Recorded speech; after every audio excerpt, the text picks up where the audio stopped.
The old woman arrived at Mensa and Sons General Provisions every morning at 7:14 am, before the heat settled on Abassi-Okai Road, and before the first trotro of the day had completed its second run. She arrived on foot, from the direction of the uncompleted building at the north end of the block, walking with the particular steadiness of a person who has learned to conserve what the body still offers. She wore the same thing on most mornings, a dark green kaba and slit that had been washed so many times the green had become the color of something that was once green, and a pair of brown rubber slippers that were flat at the heels from years of pavement. She carried a black plastic bag, the small kind folded twice and tucked into her left hand. Her name was Adieze Nkemdirim. She was 73 years old and weighed, by the last measure anyone had taken, 49 kilograms. She had been coming to Mensa and Sons every morning for 11 months. She never bought anything. This was the fact that mattered to Bright Mensa, who was 26 years old and ran the shop since his father had moved to Takoradi 18 months ago to manage a second location. Bright stood behind the glass counter every morning with the receipt book, and the conviction of a person who had been taught that a shop is a place for transactions, and a person who comes daily, browses the shelves for 20 minutes, touches nothing, buys nothing, leaves with only the black plastic bag still folded in her hand, is not a customer. She is a problem. He had asked her to leave 9 times over the first 3 months. Politely at first, "We need to keep the floor clear for paying customers. Please." And then with the flat efficiency of a person who considers the matter settled. She would nod each time, the way someone nods when they have heard a thing without agreeing to it, and she would leave. And she would be back at 7:14 the following morning. By October he stopped asking. He began directing the shop boy, a 16-year-old from Kasoa named Promise, to handle it. Promise did not like the task. He would approach Adieze with the specific unhappiness of a young person assigned to do something their conscience objects to, and he would say, in a voice that would not carry to the counter, that the manager said she should please go. She would look at him with the same expression she always had. Not offended, not resigned, but something more precise than either of those, expression of someone who is waiting for a thing they know is coming. And she would go. She would be back the next morning. She always stood in the same place. The shop had 5 aisles. She stood in the 4th aisle, between the packaged grains and the canned goods. She looked at the second shelf from the top on the left side, which held 12 packs of evaporated milk, tins of geisha sardines, a row of Milo tins in 3 sizes. She did not touch any of it. She stood at a distance of approximately 1 arm's length from the shelf and looked at it the way a person looks at a photograph, not assessing the items, but seeing something in them that was not strictly the items themselves. There was one woman who worked in the shop who had never asked Adieze to leave. Her name was Abena. She was 44, stout, with a scar along her left jaw from a motorbike accident in 2009, and she had been working at Mensa and Sons since before Bright took over. She swept the floor every morning at 6:45, before the old woman arrived. She restocked shelves every afternoon between 2 and 4. She had watched the old woman stand in the 4th aisle for 11 months, and she had not once told her to go. Bright had noticed this, and he had said something to her about it once. Abena had said, with a stillness that ended the conversation, she had not been hired to chase old women. He did not raise it again. On a Wednesday in the 2nd week of November, Abenia found herself stocking the 4th aisle at the same time a daisy was standing in it. This had happened before 3 or 4 times. Each time they had moved around each other in the quiet way of 2 people, sharing a space with mutual respect, without speaking. But on this Wednesday Abena's cart snagged on the uneven floor tile at the base of the aisle, and 2 tins of Milo slid off the shelf they had been resting against. One of them rolled. Adieze stopped it with her foot. She bent down, with the slow deliberateness of a 73-year-old body, picked it up. She looked at the label. She held it in both hands for a moment and turned it. Once the way someone handles something familiar, then she held it out to Abena. Abena said thank you. She said, without planning to, "Is there something I can help you find?" Daisy looked at her. She looked at the shelf.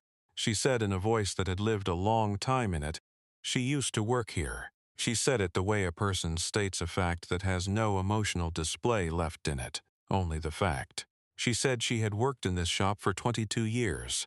She said before it was Mensa and Sons, it was called Duodu Provisions, and the owner was a named Kweku Duodu, who had died in 2014 and left the building to his son, who had sold it to Bright's father in 2016.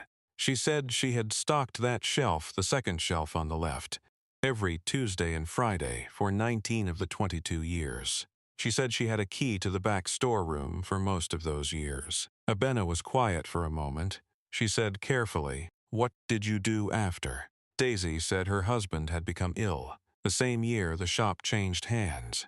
She said they had a small amount of savings. She said she had been caring for him since 2016. She said he had died in January of this year.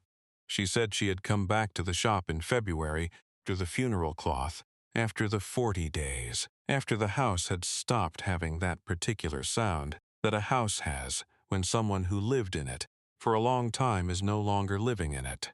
She said she did not come to buy anything. She came because it was the place she had spent more of her waking life than any other. And when everything familiar is gone, person goes to the next familiar thing. She said it simply, not asking for anything, not asking Abena to do anything with the information. She said it the way you say a thing that has been sitting in you for a long time and finally has somewhere to go. Bina restocked the rest of the shelf without speaking. Before she pushed the cart out of the aisle, she said, "I'll be here tomorrow." Adiez nodded. She unfolded her black plastic bag, looked at it once, folded it again, and left the shop at 7:38. Stay with this story. What happens on the morning Adizi does not come back is the part that changes every person in it. She did not come on the Thursday. She did not come on the Friday. Abenia noticed on Friday. She noticed the way you notice the absence of a sound you have stopped hearing consciously. Clock, a bird, a door. She noticed without naming it and went on stalking. On Monday morning she stood at the front of the shop at 7. 14 in the road was its ordinary self. Trotros, hawkers, the yellow kiosk selling phone credit at the corner, and there was no dark green Kaaba, coming from the direction of the uncompleted building. At 7:30, she told Promise she was going on a short errand. The uncompleted building at the north end of the block had a woman selling kenki near its gate. The kenki woman had been there longer than anyone else on Abasi Okai Road, except the Chinese hardware supplier, who had been there since 2003. Never spoke to anyone. Abena asked the kenki woman if she knew the old woman who walked south every morning. The kenki woman said she knew her by sight. She said she had not seen her since Wednesday. She said she thought she lived somewhere in the compound behind the uncompleted building, where 3 families rented rooms. Abena went into the compound. There were 3 doors. She knocked on the first one. A woman with a baby answered, did not know Adeze. The second door had no response. The third door was answered by a woman of about 60, who looked at Abenia with the cautiousness of someone unused. To strangers knocking, and when Abenia described Adeze, the dark green Kaaba, the brown slippers, 73 years, came every morning toward Abasi Okai.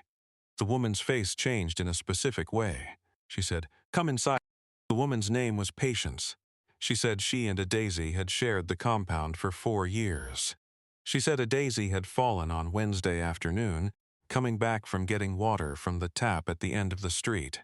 She said it was not a bad fall, a twisted ankle, cut on the palm from the pavement, but at 73 and 49 kilograms, a fall is not a small thing. Adeze had not been able to walk properly since, and had been in her room, and her room was the second door. Abena knocked on the second door. There was a pause long enough to hear movement, careful, deliberate movement, the sound of a person negotiating pain. The door opened. Adeze looked at her. She looked at her the way she had looked at the Milo tin, with recognition but without surprise, as though she had been waiting for a thing she knew was coming, and here it was. Abenia said she had brought kenki.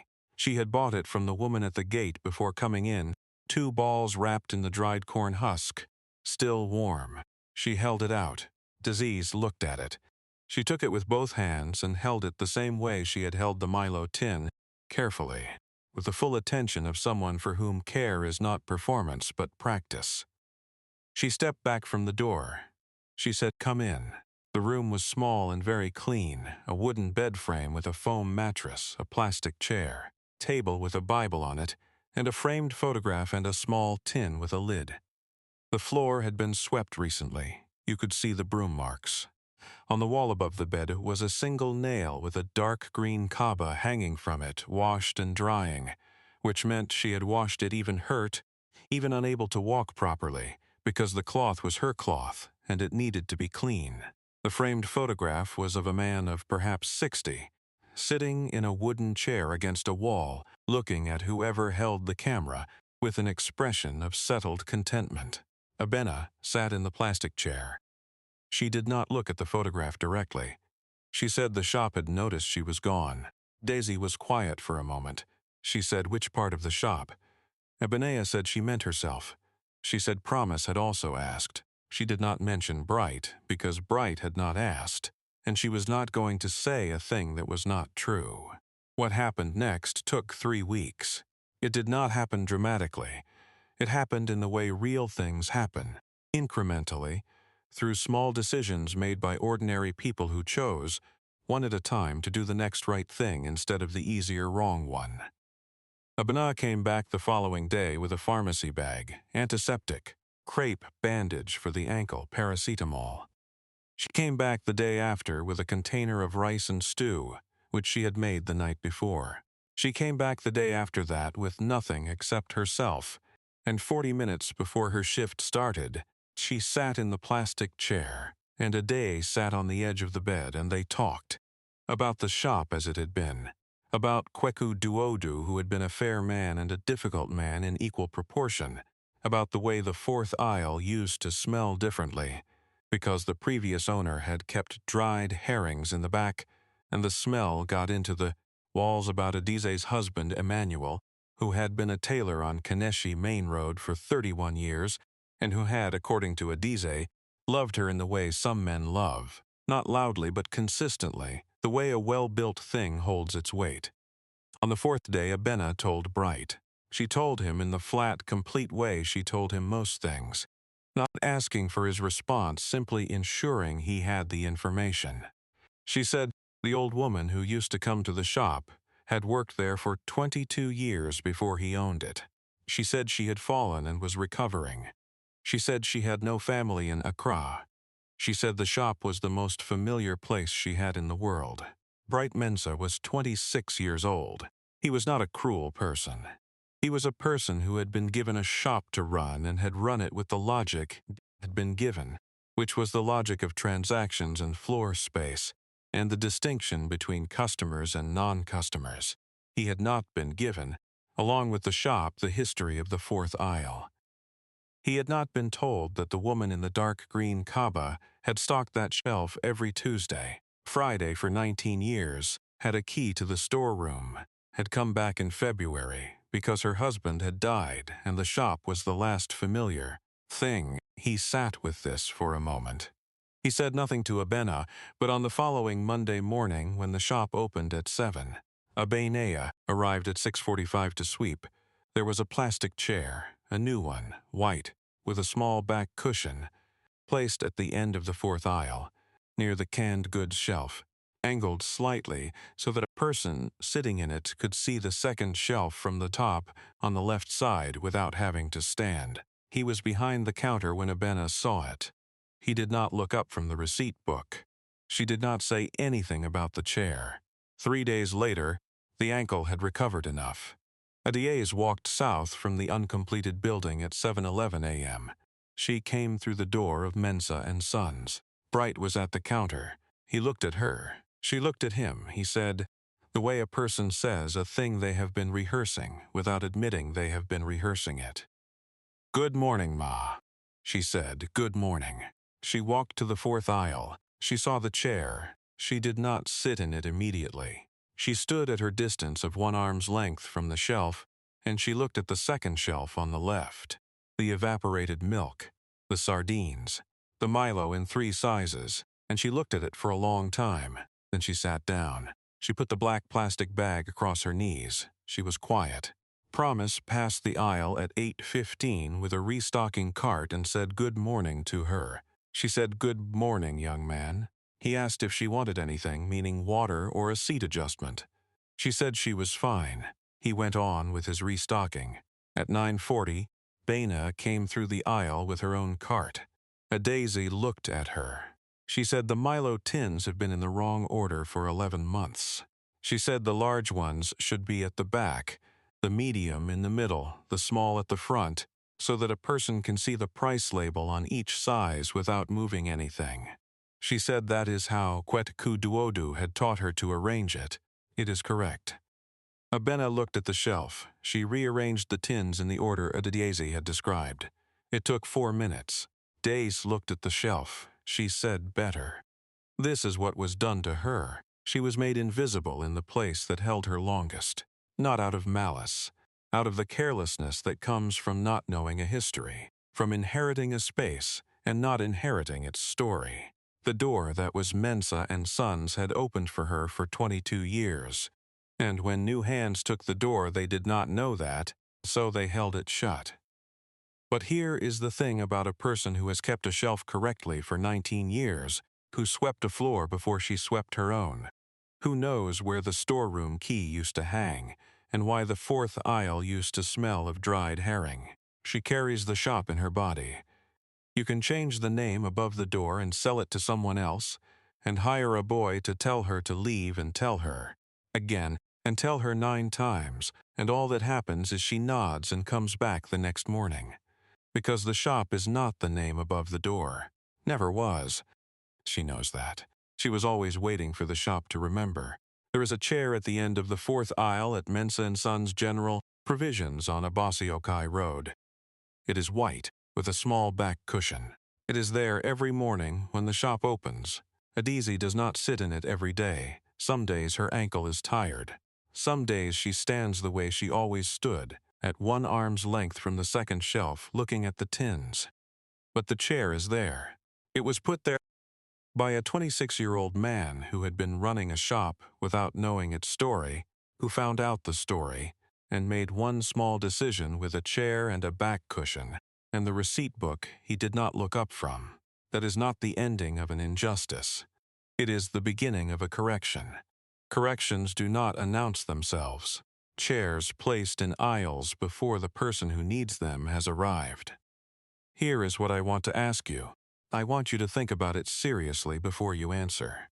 There is a place in your life, a shop, an office, a family, a neighborhood, where someone has been showing up long after most people would have stopped.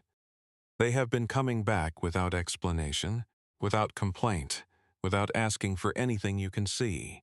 You have probably told yourself they are persistent or strange or simply a part of the background. But what if the place they keep coming back to is the place they built with their own hands before you arrived? What would you do differently tomorrow morning if you knew that? Leave your answer in the comments. I mean it. I read them.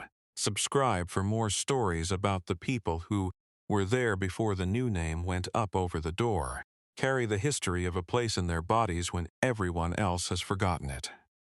These are the stories that matter. I'll see you in the next one.